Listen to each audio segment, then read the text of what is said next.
ஓம் ஐந்து கரத்தனை ஆணை முகத்தினை இந்தின் இளம்பிறை போலும் ஏற்றினை நந்தி மகந்தனை ஞானக் குழந்தினை புந்தியில் வைத்தடி போற்றுகின்றேனே.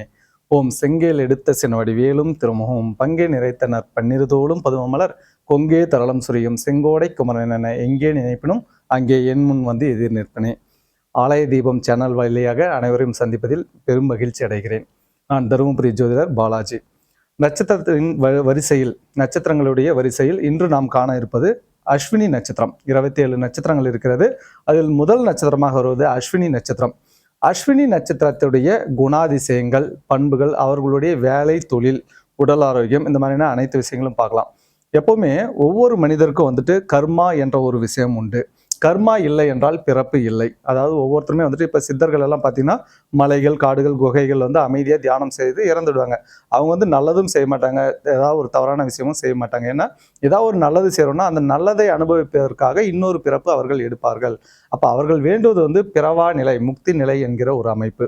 அப்படின்னும் போது அந்த நல்லதை அனுபவிக்க ஒரு பிறப்பு எடுத்துருவாங்க. அதனால அந்த எந்த ஒரு நல்லதும் தவறும் செய்யாம அமைதியா இருந்து இறந்துடுவாங்க. அப்போ ஒவ்வொருத்தருக்குமே ஒரு பிறப்பு இருக்குனாலே ஒரு கர்மா இருக்கு. அது நல்ல கர்மாவா தீய கர்மாவா, அந்த கர்மாவை கழிக்க வேண்டும். பூமிக்கு வரோம், பிறப்பு எடுக்கிறோம், ஒரு மூட்டையை கொண்டு வரோம், இங்க கர்மாவை கழிக்கிறோம், மீண்டும் போறோம், பிறப்பு எடுக்கிறோம், அந்த கர்மாவை கழிக்கிறோம். இப்படியே வந்து என்னைக்கு அந்த கர்மா முழுக்க கழிகிறதோ அன்றுதான் நாம் வந்து பிறவா நிலை அப்படின்ற ஒரு நிலையை அடைவோம்.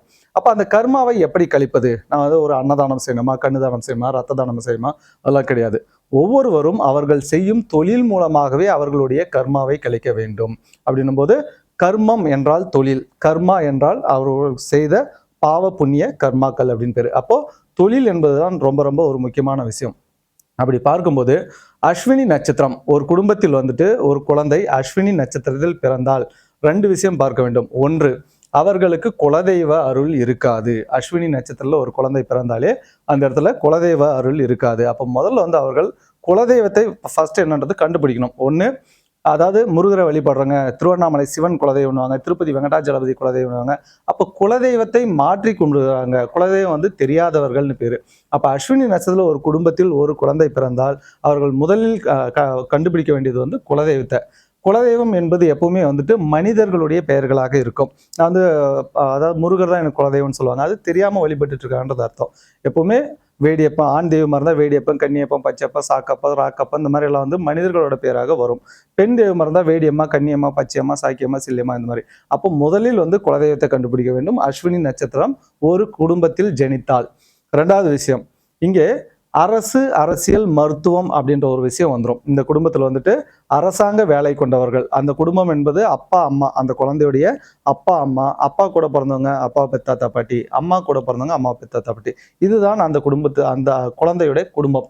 அப்போ 2 விஷயம். ஒன்று, அரசு, அரசியல், மருத்துவம் அப்படின்றது அந்த குடும்பத்தில் வந்துடும். அப்படின்னா என்ன விஷயங்க, அந்த குழந்தைய வந்துட்டு மெடிக்கல் அப்படின்ற ஒரு லைன்ல போவாங்க. 2வது வந்துட்டு அரசு மெடிக்கல் கிடைக்கல அப்படின்ற பட்சத்தில் அந்த குழந்தை வந்துட்டு அரசு வேலை உறுதியாக கிடைக்கும். அதுக்கு ப்ரூஃப் வேணும்னா ஏற்கனவே அந்த குடும்பத்தில் அரசு, அரசியல், மருத்துவம் இருக்கும். அப்படியெல்லாம் யாரும் கிடையாதுங்க, அரசு, அரசியல், மருத்துவம் யாரும் கிடையாதுன்னா 2வது விஷயம், நிச்சயமாக புத்திரதோஷம் உண்டு. புத்திரதோஷம் என்பது அந்த குடும்பத்தில் குழந்தையே இல்லாமல் இருக்கிறவங்க, அல்லது 7-8 வருஷம் கழிச்சு லேட்டாக குழந்தை பிறந்தவங்க, அல்லது 2 பொண்ணே 3 பொண்ணே ஆண் வாரிசுன்றது அந்த குடும்பத்தில் உண்டு.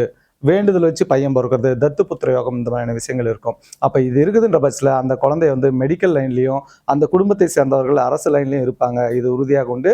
அதனால் நிச்சயமாக ஒரு குழந்தை அஸ்வினியில் பிறந்தாலே அந்த இடத்துல குலதெய்வத்தை கண்டுபிடிக்கணும். 2வது, அந்த குழந்தைய மெடிக்கல் லைன்லையும் அரசு லைன்லையும் கொண்டு போகிறது அவர்களுடைய வாழ்வில் ஏற்றத்தை கொடுக்கும். நன்றிங்க. வாழ்க வளமுடன்.